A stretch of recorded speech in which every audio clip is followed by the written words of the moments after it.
Je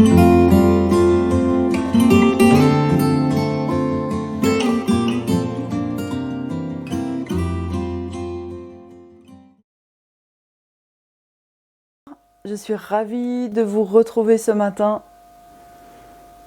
Nous allons ouvrir aujourd'hui la 5e fenêtre et je vous remercie pour votre indulgence, pour toutes les erreurs qui ont lieu dans ces vidéos.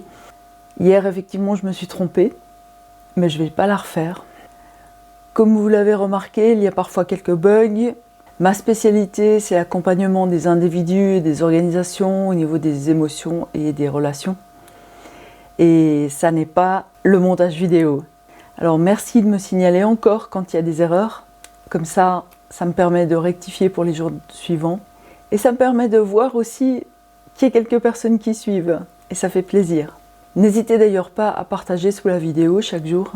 Le fait de partager nous relie les uns aux autres. Nous faisons ainsi partie d'une forme de communauté.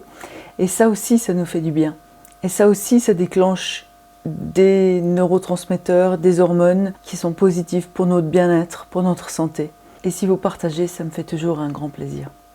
Dans ces dernières vidéos, nous avons parlé des gens qui sont autour de nous, qui nous soutiennent lors de différents moments, que ce soit dans la vie de tous les jours ou que ce soit à des moments particuliers. Aujourd'hui, je vous propose un sujet qui me tient particulièrement à cœur, puisqu'il a guidé mon choix de lieu d'habitation, de lieu de vie. C'est de pouvoir observer la vie qui est autour de nous, en dehors des êtres humains et des êtres vivants. Évidemment, il y a toutes sortes d'autres formes de vie autour de nous. Et là, je pense à la nature.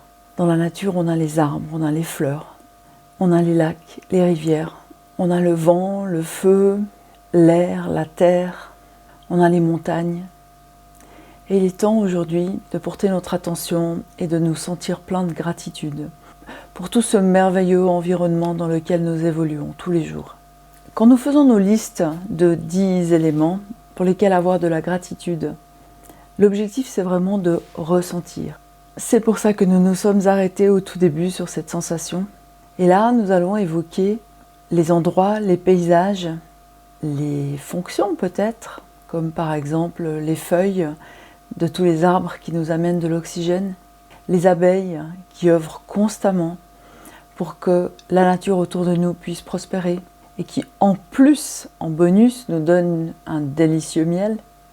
À chaque fois que nous évoquons cette nature qui nous entoure et que nous disons pourquoi nous sommes reconnaissants et comment nous nous sentons de façon plus précise, lorsque nous nous sentons privilégiés, lorsque nous nous sentons chanceux, tous ces mots que nous mettons sur des ressentis ne sont pas si importants.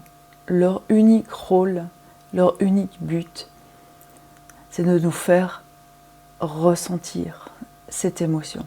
C'est cette émotion de gratitude qui va changer nos vies. Il est vrai que notre capacité à observer ce qui se passe dans notre cerveau en temps réel avec les nouvelles techniques d'imagerie nous a beaucoup renseigné sur la puissance de tels exercices.